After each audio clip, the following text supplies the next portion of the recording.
가의 원포인트 레슨. 꼭 알아야 할 정보와 이슈를 알기 쉽게 풀어드립니다. 대한민국 경제 고수와 함께 투자의 맥을 짚는 KBS 일라디오 경제쇼. 진행의 성기영 아나운서입니다.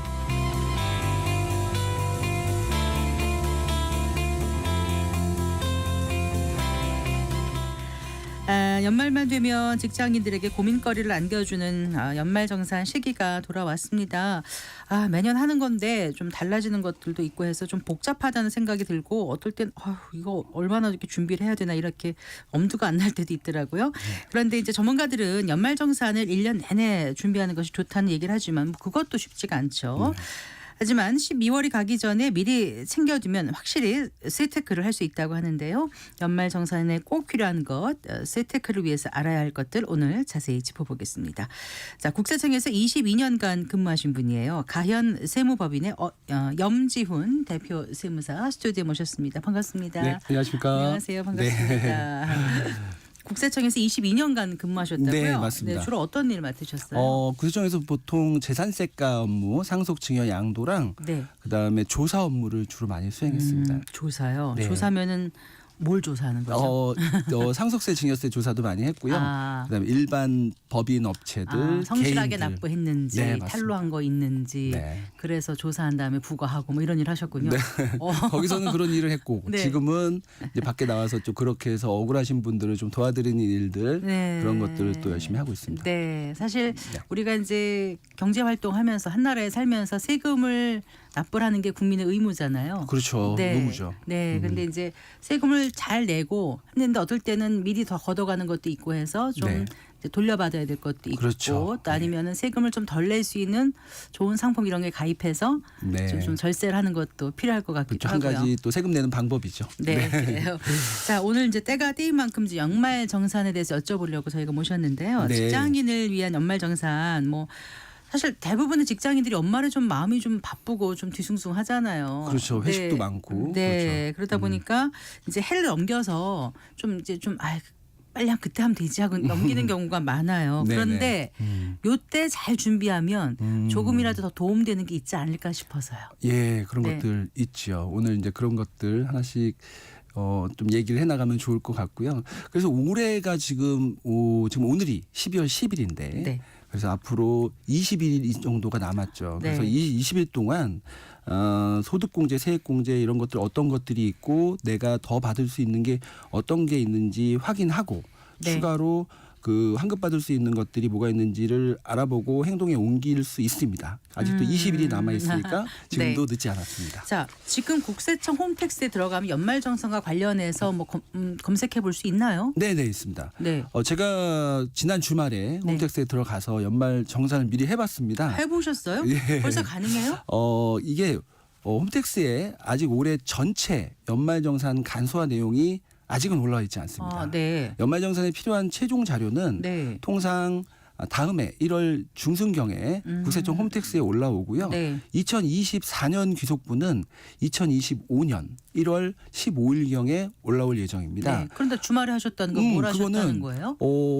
그거 한 거는 이제 홈택스 기능 중에서 네. 연말 정산 미리 보기 기능이 있거든요. 네. 그래서 제가 들어가 봤더니 네. 저와 제 부양 가족의 1월부터 9월까지 신용카드 등 사용 내역이 미리 집계가 돼 있더라고요. 네. 그리고 10월부터 12월 거는 그 예상액을 입력해 주면 연말정산으로 인한 예상 환급세액이나 납부세액이 계산될 수 있는데요.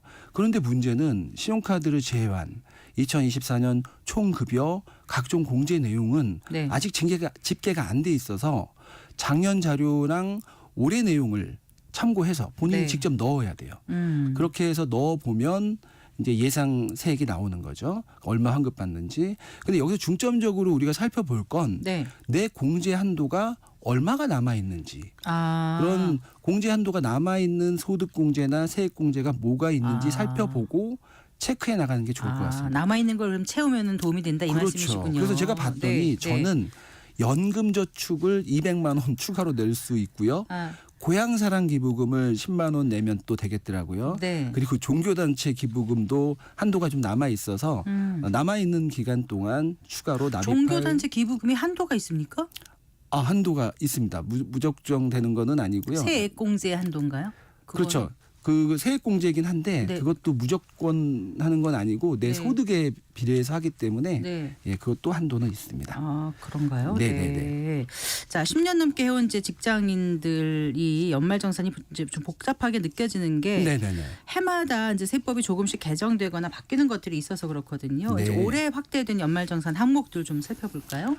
세법이 너무 어려워요. 세법은 거의 매년 개정되고요. 연말정산 관련 내용도 마찬가지입니다. 그래서 올해 개정된 내용 중에 일부 내용을 말씀드리면 첫째, 산후조리원에 지급한 비용은 원래 총급여가 7천만 원 이하인 분들만 의료비 세액공제를 받을 수 있었는데 네. 2024년부터는 총급여에 관계없이 의료비 세액공제를 받을 수 있습니다.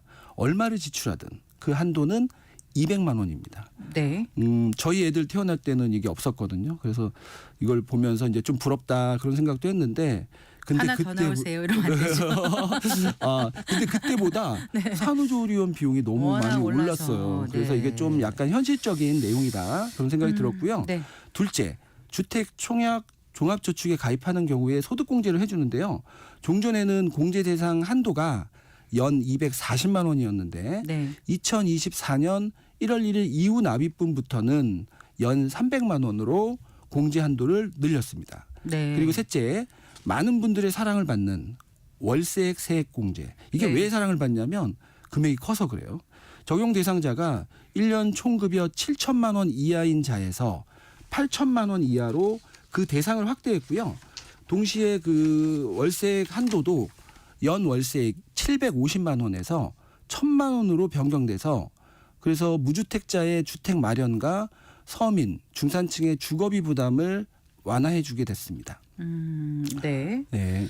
그리고 마지막으로 신용카드 소득공제 역시 2024년에 한시적으로 2003년 사용액 대비 5%를 초과해서 사용한 금액이 있다면 그 초과 사용액의 10%를 곱한 금액을 100만 원 한도로 추가로 소득공제를 받을 수 있습니다. 네. 그 월세액 세액공제 말씀하셨는데 네네네. 이거는 그 대상이 좀 한정적이지 않나요? 국민주택 규모라든가. 맞습니다. 아까 말씀하신 네. 연소득 그 8천만 원이요. 예, 그거 외에 네. 그다음 월세 계약 당시에 주택의 기준시가 이런 것도 있지 않나요? 있습니다. 네. 이 내용을 좀 들어보시고 본인이 해당이 되는지 한번 생각해 보셔야 돼요. 내가 월세를 사는데 국민주택 규모 이하면 돼요. 네. 근데 국민주택규를 넘어요. 근데 이 월세 계약 당시에 이 주택의 기준시가가 4억 원 이하면 또 가능해요. 네. 그러면서 무주택 근로자여야 되죠. 네. 네, 주택이 있으면 안 되죠. 네. 근데 이제 이럴 때 만약 내가 된다. 근데 뭘 내야 되지? 이러신 분들을 위해서 하나 이제 첨부할 서류를 말씀드리면 네. 주민등록 등본이 있어야죠. 거기 들어가 살아야 되죠. 그다음에 실제 월세 계약서 네. 그리고 월세를 실제 납입한 금융 징빙이 있으면 되는데요. 네. 제가 아까 공제 금액 최대 1,000만 원이라고 그랬잖아요. 네. 그 17%의 주민세까지 하면 18.7%니까 네. 그 세액이 187만 원까지 아낄 수 있다. 돌려받을 수 있는 세액인 그렇죠. 거죠. 뭐 자기가 낼 세금이 있으면 네. 낼 세금 한도 내에서 돌려받는 거니까. 예. 근데 그것도, 월세 보증금에 대한 보증금은 아니죠. 그러니까 보증금이 얼마이든 상관이 없는지가 궁금해서요. 그거는 요건에 없으니까요. 아, 네. 그거는 괜찮습니다. 아, 그렇군요. 네. 그러니까 예를 들어 보증금이 2억이라 하더라도 네네. 월세만 작으면 가능하다. 그렇습니다. 이제 네. 요건이 지금 월세 보증금이 얼마다 이하다 이건 없고 네. 국민주택 규모랑 아까 제가 말한 것처럼 기준시가 4억 기준시가 이하, 4억. 예. 총급여 8천만 8천만 원 원 이하의 이하 무주택 무주택 근로자. 알겠습니다. 그 출산 장려 정책으로 이제 자녀세액 공제가 늘어났다고 네네. 하는데 이게 어떤 혜택을 구체적으로 받을 수 있습니까? 자녀세액 공제는 그 기본공제 대상자 보통 자녀죠. 그 자녀가 만 8세부터 20세 이하인 자녀를 대상으로 하는데요. 네. 종전에는 첫째, 둘째 각각 15만 원이었고요. 셋째부터는 30만 원이었어요. 네. 근데 현재는 첫째는 15만 원, 둘째는 20만 원, 셋째는 30만 원. 즉 8세부터 20세인 자녀가 한 명인 경우에는 종전과 동일하게 15만 원이고 2명 이상이라면 예전보다 5만 원 정도 늘었다. 세액 공제 효과가 네. 별로 크지 않다고 생각되는데 이 부분은 제가 봤을 땐 추후로도 계속 증가될 것으로 보입니다. 네.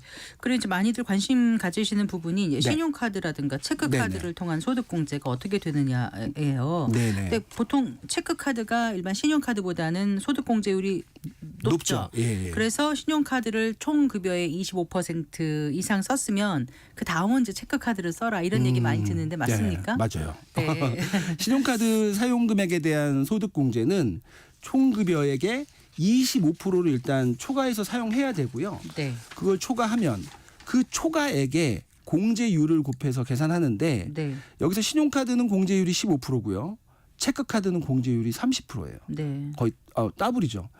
따라서 총 급여액의 25%를 초과해서 소비하는 경우에는 네. 공제율이 15%인 신용카드보다는 공제율이 30%인 그렇죠. 체크카드를 그게 쓰는 게 유리하죠. 유리하다. 네. 그러면 이제 처음부터 체크카드를 사용하면 되지 왜 총급여액의 25%까지는 신용카드를 쓰고 거기서부터 체크카드를 쓰라고 하냐 이제 이런 얘기가 있는데 또 제가 주변에 얘기를 들어보니까 신용카드를 사용하면 신용카드사의 포인트 할인 이런 혜택이 많으니까 네. 그 혜택을 한 25%까지 혜택을 받고 25%까지는 거기서 네. 받고 나머지는 맞습니다. 네. 네. 알겠습니다. 네. 그런데 신용카드 사용액을 계산할 때 공제 대상이 아닌 것들이 있다면서요? 네. 어떤 것들입니까? 이게 좀 외울 수는 없고요. 대체적인 내용을 좀 말씀드리면 신용카드 사용액에 대한 소득공제의 경우에 일정한 경우 소득공제를 못 받는다. 그게 뭐냐? 우리가 이제 종합소득세, 그다음에 또 취득세, 재산세, 요 세금이죠. 네. 그다음에 전기료, 수도료. 그러니까 세금과 공가금이라고 그러거든요. 네. 그다음에 자동차 구입비, 자동차 렌탈비 이런 것들이 있는데 이게 소득공제 못 받는다. 못 받는 거죠. 근데 네. 제가 말한 건 아주 일부분이에요. 지금 여기서 뭐 다 우리가 설명할 수는 없어요. 근데 또 여기서 이제 자동차 얘기가 나왔는데 네. 중고 자동차를 구입할 때도 그 금액이 커요. 보통 뭐 한 비싼 거는 2천, 3천 이렇게 하잖아요. 네. 근데 이 새 차가 아닌 중고 자동차는 일부를 공제해 준다. 아 그래요. 네.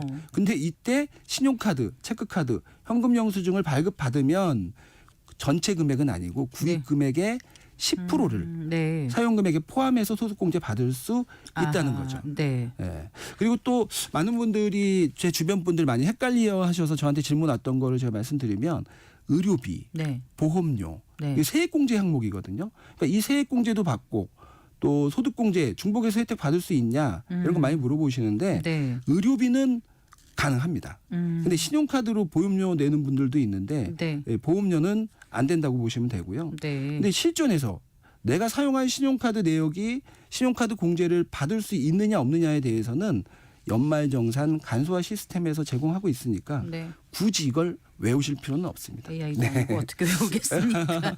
자, 그런데 실제 소비를 통한 그 소득 공제보다 네네. 그 저축으로 환급받는 세액 공제 혜택이 더 크다고 하던데요. 크다. 저는 그게 더 큰 것 같습니다. 예. 그러면 세액 공제 혜택을 받을 수 있는 것들이 어떤 것들이 있습니까? 저축으로 인한 연말정산 혜택에는 소득공제가 있고 세액공제가 있거든요.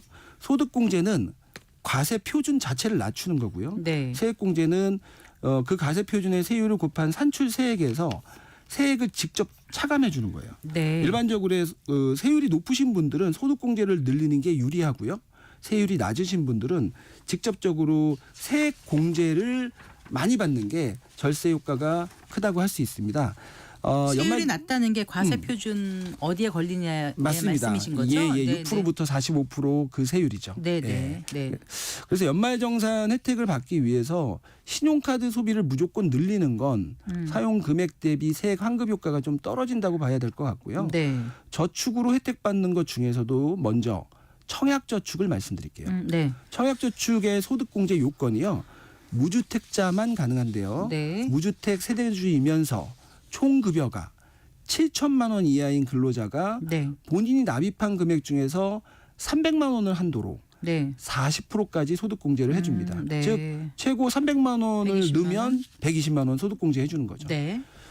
또한 우리사주 제도가 있는 회사도 있는데요. 이런 회사에 근무하는 경우에는 자사주를 취득하기 위해서 우리사주 조합에 출자를 하면 네. 연 400만 원. 네. 그런데 이 회사가 벤처기업에 해당된다면 네. 최대 1,500만 원까지 출자금을 소득공제로 인정받을 수 있습니다. 네. 이게 해당되시는 분들은 이 금액이 엄청 큽니다. 네. 다음으로 연금저축계좌와 IRP 즉 개인형 퇴직연금인데요. 네. 이러한 상품들은 개인이 노후 준비를 위해서 자금을 모을 수 있는 상품이죠. 예금, 펀드, ETF 등 다양한 자산 운영을 할 수 있습니다. 이게 바로 세액공제죠. 총급여가 5,500만 원 이하인 분은 공제율이 산출세액의 15%, 5,500만 원을 초과하면 산출세액의 12%를 공제받을 수 있습니다. 그 세액공제도 한도가 있는 거 아닌가요? 12월 말까지 가입해야 되는 거 아닌가요? 네, 맞습니다. 한도가 있죠. 연금 관련해서 총 납입 한도가 900만 원이고요. 연금저축과 IRP에 적절한 분배를 통한 입금이 필요합니다. 네. 즉 연금저축계좌만 하면 한도가 600이고요. IRP까지 하면 총 900만 원까지 가능한데요. 12월 중으로 가입하고 납입까지 하면 되고요. 네. 근데 유의할 점은 제가 이제 금융권에 다니시는 분들한테 이제 물어봤어요. 유의할 게 있냐 그랬더니 연금저축이랑 IRP의 운용 상품이 주식이나 채권을 포함할 경우에는 금융회사의 다음 영업일에 매수가 되기 때문에 이러한 상품으로 즉 주식이나 채권으로 상품을 운용할 거면 연말 주식시장 폐장 등을 고려해서 올해는 12월 27일 금요일까지는 실제로 가입하고 납입까지 하셔야 된다고 합니다. 네. 그 아까 그 고향사랑 기부제, 고향사랑 기부 그거 잠깐 초반에 말씀하셨던 것 같은데요. 네네네. 이제 자신이 뭐 태어나고 자란 고향이나 아니면 뭐 상관없이 개인적으로 응원하고 싶은 지역을 선택해서 기부하고 네. 기부자에게 세액공제 혜택이 주어지는 거라고 하던데 네네. 이거 하면은 어느 정도 도움을 받을 수 있어요? 세금으로? 네. 그렇죠. 저도 사실 고향사랑 기부 한 번도 아직까지 해본 적이 없는데 네. 이게 연말정산 요 내용 보면서 저도 이제 오늘 이제 해보려고 하거든요. 그래서 이게 먼저 이제 요건 말씀하셨는데 다시 한번 말씀드려 보면. 이게 요건을 잘 알고 해야 되겠더라고요. 그래서 자기의 주민등록상 거주지는 안 된다. 네. 그리고 전국에 주민등록상 거주지가 아닌 전국의 시, 도, 구, 군 이 지자체에 기부를 하는데 네. 세액공제 얼마를 받냐?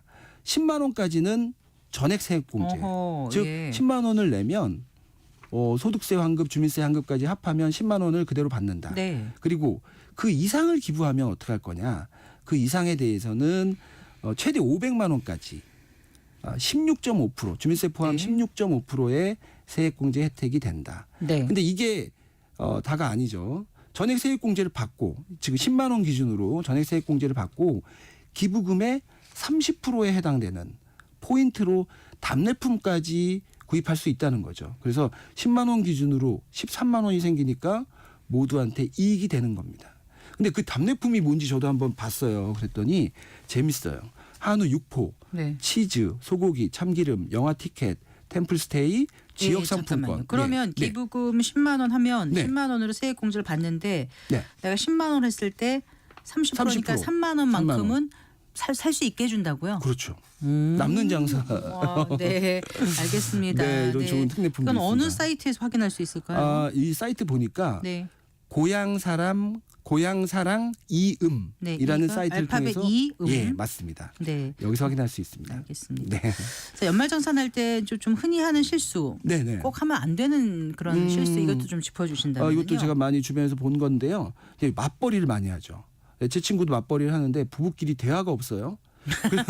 그래서 이 친구가 네. 기본공제 대상 자녀가 2명인데 네. 부부 양쪽에서 모두 공제를 받았어요. 아. 그래서 세무서에서 약 1, 2년 후에 중복공제로 통보가 왔고 네. 제 친구가 소득이 더 낮거든요. 그러니까 이제 내 친구가 가산세를 포함해서 소득세를 내는 걸 제가 봤거든요. 네. 근데 부부가 자녀를 중복으로 공제받을 일은 거의 없는데 네. 자녀들이 네. 부모님을 기본공제 대상으로 누가 받을까 고민하다가 정확하게 얘기 안 하고. 그렇죠. 네. 이게 네. 서로 받을까 말까 이제 이러다가 중복해서 공제받는 경우가 왕왕 있는데 이런 경우에는 기본공제뿐만이 아니라 관련된 의료비 세액 공제 같은 것도 함께 추진이 되죠. 네. 그래서 공제 효과가 가장 큰 사람이 누군지, 환급 효과가 가장 높은 사람을 따져서 그 사람이 받고 실질적으로 더 환급받은 그 금액은 부모님께 효도하는 데 쓰면 될 것 같습니다. 네. 예. 자, 그리고 네. 12월에 좀 뭔가를 하면 네. 좀 세제 혜택을 늘릴 수 있는 그런 건 없을까요? 여유 자금이 있다면 네. 앞에서 말씀드렸던 저축 상품 중에서 주택 청약 저축, 연금 저축, IRP 등에 가입하면 도움이 될 것 같습니다. 근데 지금 언급한 거는 연말에 바짝 납입해서 세액공제를 받을 수 있는 것들입니다. 네. 네. 자, 그리고 국회에서 네네. 통과되지 못했지만 혹시 세법 개정안이 통과되면 혜택 받을 수 있는 거가 있어요? 현재 세법 개정안들이 몇 개 있는데 그 중에 이제 한 개를 얘기하면 네. 2024년부터 26년 사이에 결혼하고 혼인신고 하시는 분은 생애 단 한 번에 한해서 네. 부부가 각각 50만 원이라는 세액공제를 받을 수 있습니다. 요거는 2024년에 결혼하신 분도 올해 12월까지 혼인신고를 한다면 혜택을 받을 수 있으니까 혼인신고 해놓으시면 될 것 같습니다. 네. 네.